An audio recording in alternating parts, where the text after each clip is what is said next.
Hoy ponemos de largo a una de las obras de Enrique Gallud-Jardiel, Peliculeces, una obra que llegó a la editorial hace ya algún tiempo y que vio la luz hace aproximadamente un año, pero que no la habíamos presentado. Es curioso que estamos aquí en Madrid dos valencianos. Sí. Dos valencianos, es decir, dos accidentados que hemos aparecido por aquí, y aquí estamos para presentar esta obra. Quien quiera o quien lea Peliculeces se va a encontrar fundamentalmente con un divertimento. Yo creo que Enrique lo que hace con esta obra es un divertimento. Y es un divertimento que traspasa la voluntad del autor para quedarse implícita, y que ya forma parte de uno mismo cuando se convierte en el lector. Yo leí Peliculeces hace casi 2 años, después de hablar con él para dar forma al texto y dejarlo definitivo, lo volví a leer y a releer, y he de decir que me lo pasé bien. Yo no sé la intención que tenía Enrique cuando lo escribió, pero hay que decir que fue muy, muy divertido. Y yo no puedo decir mucho más de este libro, fundamentalmente por una razón. Siempre digo que los editores somos muy malos a la hora de presentar un libro, porque, salvando las distancias, pero con la similitud que tiene, cuando un autor escribe siempre dice que es parte de sí mismo y que forma parte de sí mismo hasta el punto de convertirse en su hijo. Yo digo que un libro para un editor es un sobrino, y somos igual de malos para hablar de nuestros sobrinos que para hablar de los hijos. Así que solamente agradeceros a vosotros vuestra presencia, agradecer a Hugo que nos deje este espacio para reunirnos, y paso la palabra a Enrique, que seguro que será infinitamente más docto y divertido que lo que puedo ser yo. Gracias por estar. Muchas gracias, Ángel. No creo que vaya a estar a la altura. Bueno, en primer lugar, muchas gracias a todos por su asistencia. Es un día de lluvia. Habéis venido hasta aquí, permitidme que os tutee. Yo no hubiera venido. Es más, estaba a punto de no venir. Muchas gracias a Bubok por acogernos hoy aquí, por darnos esta oportunidad. Y tengo que darle las gracias al editor, que ha hecho una cosa curiosísima y que es de agradecer, y es que si veis el libro, el título es más pequeño que mi nombre. O sea, es una manera de decirle, el contenido no importa, lo que importa es que lo ha escrito Enrique Gallud, y eso pues no deja de ser un elogio. Muchísimas gracias, es una edición preciosa, está muy bien hecho, se lee perfectamente, sin errores. O sea, es un libro del que yo estoy muy, muy orgulloso. Y bueno, voy a decir algunas pocas cosas de qué es lo que tiene este libro. Yo lo que he procurado aquí ha sido experimentar con géneros nuevos, con géneros literarios nuevos, y voy a explicar por qué. Porque está clarísimo que si inventas un género nuevo, te haces más famoso. Y entonces hay autores que lo han hecho, no os asustéis por el número de páginas, no las voy a leer. Por ejemplo, tenemos la Valle Inclán, ¿verdad?, que crea el esperpento. Tenemos los sonites de Manuel Machado, o tenemos las nívolas de Unamuno, nivolas. Tenemos Campoamor, que inventa las doloras y experimenta con las doloras, o tenemos a Ramón Gómez de la Serna, que hace greguerías, y tenemos a Ruiz Zafón, que hace bodrios. Bueno, el bodrio ya estaba inventado de antes, no es que lo inventara él, pero él le ha dado una nueva... Sí, de alguna manera le ha dado a la palabra pues, un nuevo sentido, ¿no? Y entonces pues yo siempre estoy a la búsqueda de cosas nuevas. Peliculeces, pues son evidentemente, la palabra lo dice, idioteces sobre películas. No son anécdotas, es ficción, es creación. He intentado hacer cosas divertidas alrededor del mundo del cine, que es un mundo que me apasiona. Y es un género un poco difícil el que he empleado aquí, porque el ensayo cómico pues es un poco distinto de lo que suele haber habitualmente. Los libros de humor que veis por ahí pues son monólogos, recopilación concatenación de chistes de la televisión, etc. Y entonces pues yo he hecho aquí pues una especie como de experimento en géneros nuevos, ¿no? Una parte del libro al que yo llamo articulículas, artículos sobre películas, en donde hay, pues yo que sé, estudios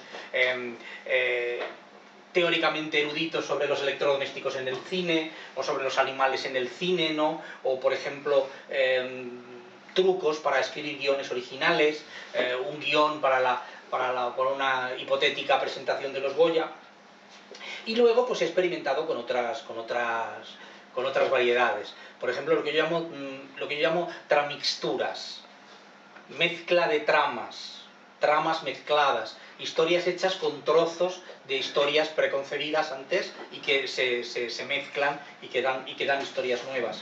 O lo que he hecho también con algunas personas, que es lo que yo llamo biografías. La biografía es un género que tiene que tener mucho éxito. La biografía, como todos sabéis, pues cuenta la vida de personas, que la persona que se dedica a escribir sobre alguien es porque lo admira, luego va a escribir bien y va a contar los hechos, los logros importantes de esa persona.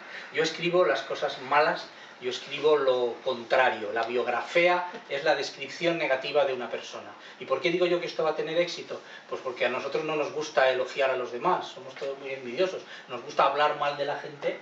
Realmente eso es un deporte, no diré nacional, es internacional, ¿verdad? El cotilleo, la maledicencia, y entonces en este género pues yo estoy.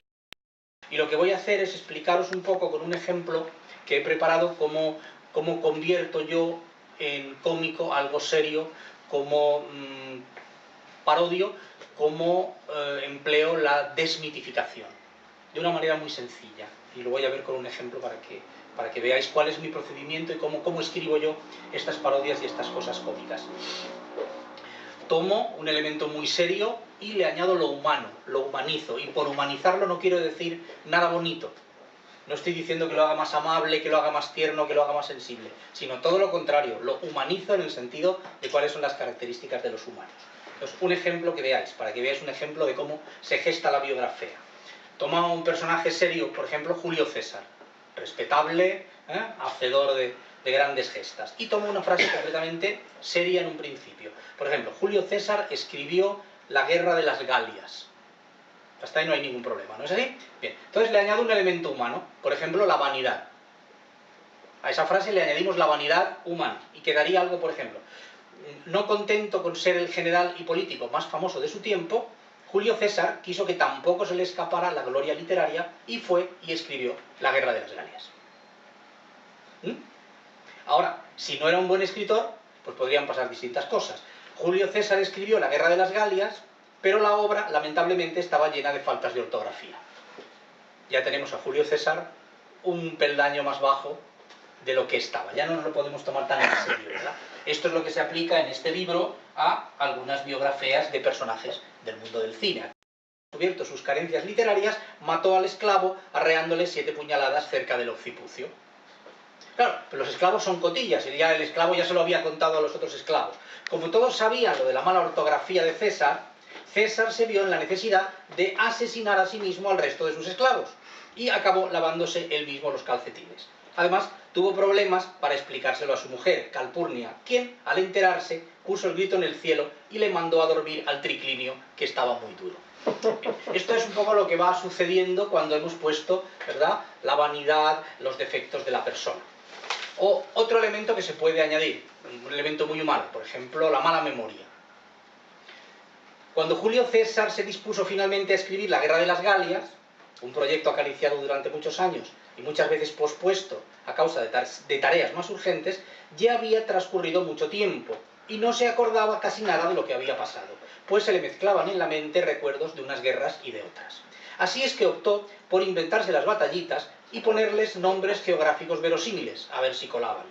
Lo malo fue que otros generales que habían combatido a su lado sí se acordaban de los sucesos, porque muchos tenían heridas que les dolían un montón cuando iba a llover, que se encargaban de recordárselos, y proclamaron a los 4 vientos que César era un embustero de marca mayor. El asunto llegó a oídos del Senado, donde se dijeron cosas muy feas unos a otros. Entonces ya tenemos un inicio de historia, de una comedia, de un cuento, de una novela, en donde en el Senado se acusa a un político de mentir, que hoy en día es una cosa muy normal, pero que entonces en aquella época pues era realmente motivo de escándalo.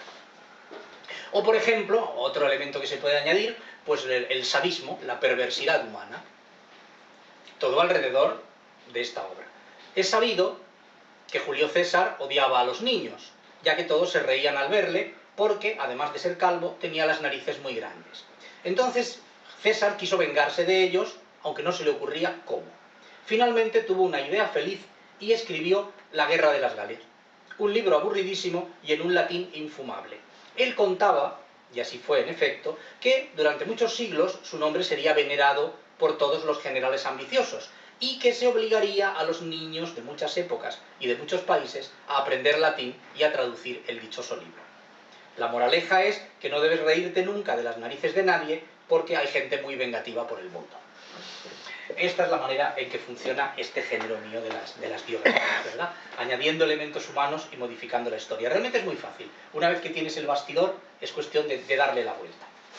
Otro de los géneros que empleo en el libro es lo que he denominado cinematorripios, que es un género de mi exclusiva invención, y es una cosa tan estúpida que nadie me la va a plagiar. Nadie va a escribir en ese género, voy a ser yo el único que lo haga durante muchos años. Consiste en hacer críticas cinematográficas, críticas de películas, bien modernas, bien antiguas, empleando romance medieval, empleando un verso medieval. Ya digo que la cosa es tan absurda que no tiene parangón. Voy a leeros, si os parece y tenéis paciencia, un ejemplo para que veáis cómo funciona esto. He elegido la película Adivina quién viene esta noche, no sé si la recordáis, Sí. que trata sobre el tema del racismo, ¿verdad? De los amores entre razas. Y dice, aquí cuento una película famosa de Stanley Kramer, la que se llama Adivina quién viene esta noche. Salen la Hepburn, Sidney Poitier y también Spencer Tracy, o como se diga. Vaya, un título intrigante. La tesis que el film pretende transmitir al respetable es que, aunque pretendan serlo, ya no quedan liberales, porque cuando llega un día la hija a casa de sus padres a presentarles a un novio del color del azabache, quedan ambos boquiabiertos, se les congela la sangre, sienten dolor en el píloro y frío en los genitales, y se arrepienten de haber educado en ideales no racistas a su hija. ¿Pero qué han de hacer? Ya es tarde para arrepentirse de ello, por más que les desagrade. Aún les queda una esperanza. Si el negro fuera un pillastre, un inculto, una ex social, pues podrían descartarle en ese casting de yernos. Pero el recurso no vale, porque resulta que el negro ha sido en 7 hospitales un médico muy famoso y de los más importantes, y gana todos los meses muchos miles de dólares. Además tiene 100 títulos, licenciaturas y másteres que le acreditan de hombre muy capaz y muy yernable. Spencer Tracy se encuentra atacado en un impasse. Por un lado, el negro es ok, es educado y amable, es guapo. Sus dientes son un anuncio de Colgate. Además, Tracy presume de respaldar todo avance social y de ser muy progre todos los lunes y martes. Pero por el otro lado, sus instintos despreciables le hacen preferir la horchata a un tazón de chocolate. Y no quiere tener nietos parecidos a su padre, porque una cosa es ser progre y otra cosa es que se encame tu hija con un negro de esos tan famosos por sus partes. Va pasando la película sin que el argumento avance. Llegan los padres de él, cenan, se les hace tarde, urge decidir si dan venia para que se casen. Si esto fuera de verdad, Tracy le largaba un cate al negrito y le ponía de patitas en la calle. Pero como es una peli hecha en Hollywood, Los Ángeles, el final feliz es un requisito indispensable. Así es que al final del film, Tracy se pone tratable y les da su bendición. Se dirán, ¿por qué lo hace? ¿Por qué cambia de opinión? Bah, el guionista no lo sabe, lo hace y ya está. El film acaba a punto del mestizaje. La rubita está contenta, el negrito se relame, serán felices y comerán perdices y hojaldres. Moraleja, el alma humana es un abismo insondable y en entender sus misterios, Freud fue solo un principiante.